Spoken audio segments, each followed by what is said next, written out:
I think I like the Lele now. I love this one too. I was hoping you're gonna say that. Because I always say, lose your billions. You lose your material things. Lose everything in the world, but don't lose hope. Because hope is what is going to sustain you. And having found hope, I think and believe I'm living a better life now because my priority right now is to give it to the hopeless. If I can't give you silver and gold that I do not have, I know I can encourage you.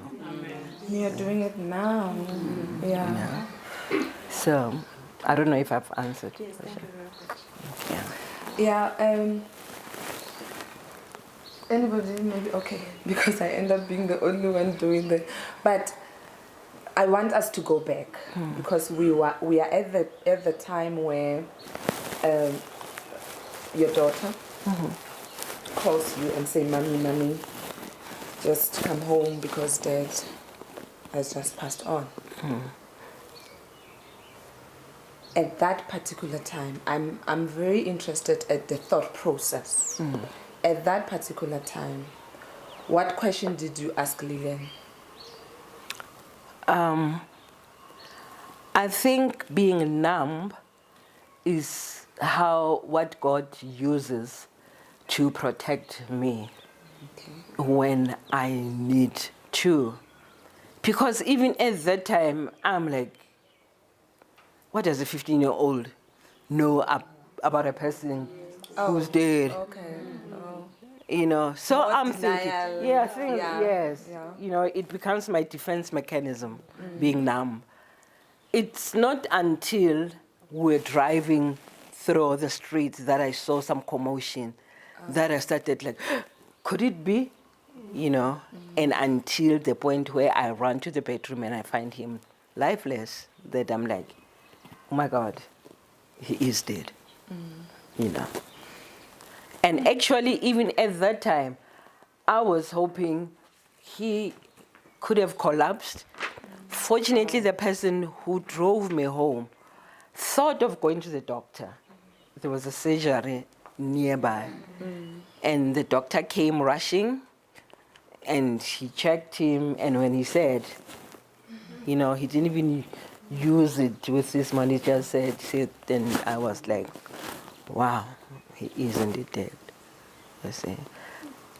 And then you knew life changed as you knew it. Yes. That, which part in particular did you instantly knew?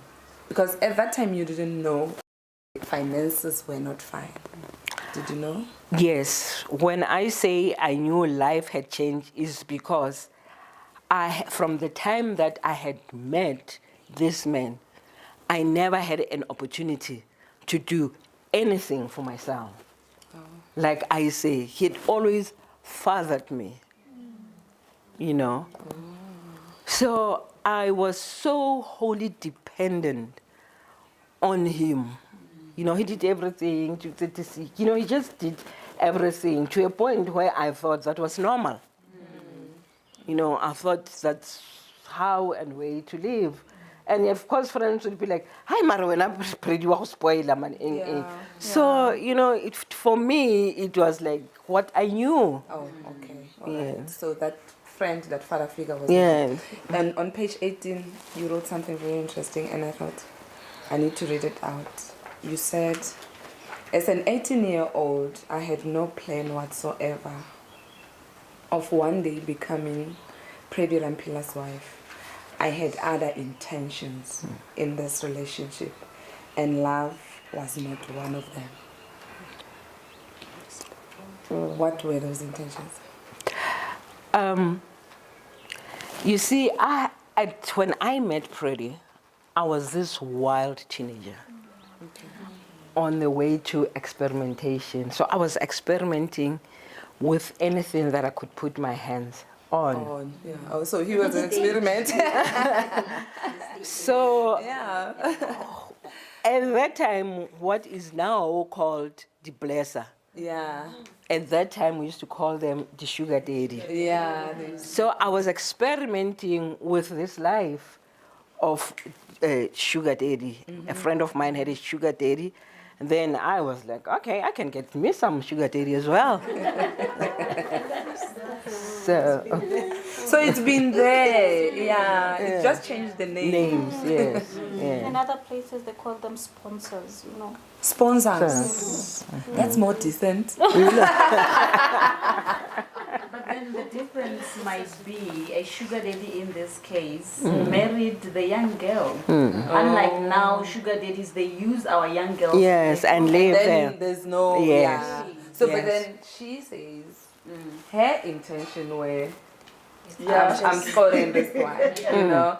But then, well, it then became love and Yes. yeah. So when I saw him as a sugar daddy, you know, he just saw this princess and, you know, vulnerable. And He was a wonderful so person. one thing led to the other, Yeah, he was a wonderful person. you know. There are times where you were talking about him having to, because that's where the father figure was like, what kind of a man can do that? Where your wife has got issues at school and you are called to come. I mean, who does that? And this is the husband.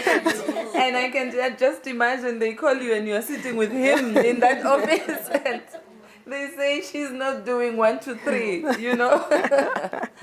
and she was. You also mentioned that she believed in you. Yes. Oh, sorry, he believed in you. me, Yeah. yes. I think as a social worker, he may have seen something in me that I did not see and that I could not see given my background of being molested, of being raped, and of not being able to love myself. I mean, I couldn't even love this man because I didn't love myself as well. So he saw beyond that something could come out of me. Yeah. And that is why he just kept on insisting that I need to go to school. She became patient. I was moving from university to university until I finally graduated. He could have said, oh, forget you. You're wasting my money. Yeah. Yeah. You know, but he was patient and he was May patient soul and he was really patient. rest in peace. He was a wonderful man. I just want to find out, because the way you speak about it, it seems there's a relationship between you having had a history of being raped and molested and you experimenting. There's always a link. Was that your way of dealing with the past when you were experimenting? And how did you get out of that? The experimenting comes with the confusion that started when I was molested, given the person who had molested me. It was at a religious home where, you know, you wake up, it's prayer. When you sleep, it's prayer. You know, it was a house of prayer. A retired police, you know, back in the days, a police and a teacher and a nurse were outstanding characters in the community. So, you know, at my home, my grandfather was this man who was, you know, everybody just kind of like, yes, you know. And when he molested me, I got confused. I told myself in my 7-year-old mind, because to start with, a 7-year-old does not even have a name for molest.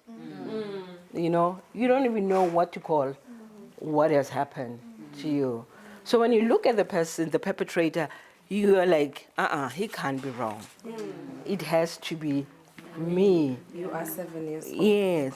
And two, it's not like today where we teach our children that nobody should touch you wrong and what and all those things. And should anything happen, you must tell mommy and what. And the teachers being able to detect whatever, you know. At that time, you could not talk to anybody. You know, you buried it's shame. So I buried that in with shame. And I think that is why I couldn't love myself, because my mind was just so filled with shame because I knew what had happened to me was a shameful thing. But only I swapped roles. I owned the shame instead of releasing it to the person who was, who carried the shame of having to do that to a 7-year-old child.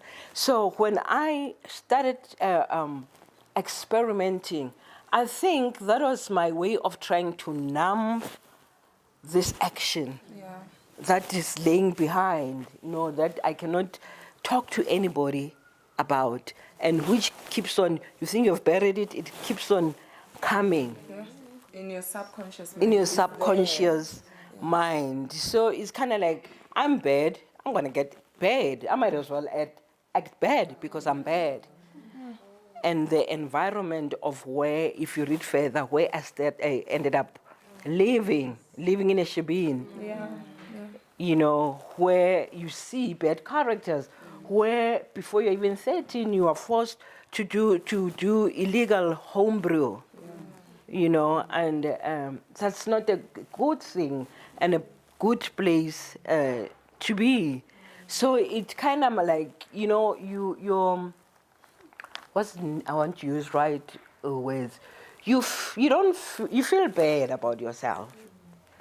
You are not this child who's like, you're so different.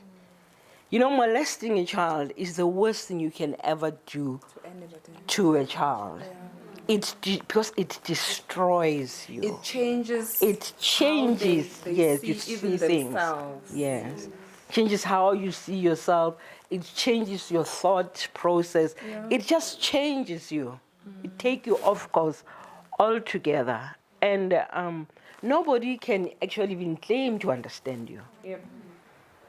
Yep. And as during that, after you were before I even go to the rape, says Lelene, you in the book you explain how you loved your grandfather. You couldn't even eat until he's home. It's something like that. So you were grandfather's child, and you believed so much in him that he's your protector, I believe. Yeah. And when this happened, did you tell grandma, or did grandma pick it up? And what happened afterwards to grandfather?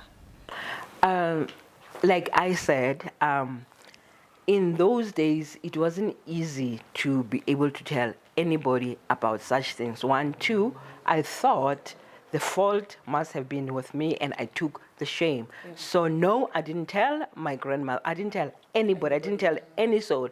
But I think my grandmother, as an old person, picked it up, because like I say in the book, I remember being taken to the neighbor, and they were just fondling me and doing all of that. And my grandmother was crying, so I knew that they must have Picked it up. Yes. But there was no communication between you and them. that I could hear, yes. Yeah. Had it been now, would you say, if this happens to a 7-year-old, it's better to communicate with that 7-year-old? Does it help? Does it give a certain relief when maybe if you would have been asked, what happened? I believe so, because important steps would be taken, and professionals would be involved in it, would know what to do and how to deal with this child. So because it's a traumatic experience that a child has to deal with. So in today's time, it will lessen. It will still remain traumatic, mind you. Yes. But it will, it will lessen the trauma in that the child will be having somebody to offload and it will at least remove the confusion that I came up with as a child. So Yes. ladies, not only to Seslela, this makes me think, Hore, we think a 7-year-old, we don't really talk much. We tell them, we don't talk. There's no communication. Yeah. We tell them, Hore, do that, you can't do that. We always say, don't do that. We always, are we now saying we should be so open to 7-year-olds that we discuss anything. Is that what you are saying? Yes. Phela rona we are old school, rona ra tshaba. 7-year-old, yeah, they are able to talk. They Had two times, she will tell you, They'll answer back. this boy today will listen. And I told him what. Okay. And then, because I think the things that they see also on TV, because I think the TV today is more also educational. So the stories that they say to the child, if something like this happened, then they will narrate a story where the child is able to talk to the parents and show, indicate how this is wrong and whatever. Even able to speak to the peers to say what you're doing to me is wrong, and I'm gonna go home and tell my mother. Yeah. So I Yeah. think Yeah. there are a bit linale old school. I still want to get back to the issue of you were at a phase where you were experimenting. At what point did that change, or what changed? Was it that when you got married, that no longer affected the way you did things? Because it's not only about being molested. There are many other things that happen when you are young. That as you get older, you realize I'm doing this because this happened, and some you carry it for many years. If you don't get professional help. And with you, I'm not sure whether there was professional help, but what was that changing moment that made you realize I need to focus, I need to do it in a straight line?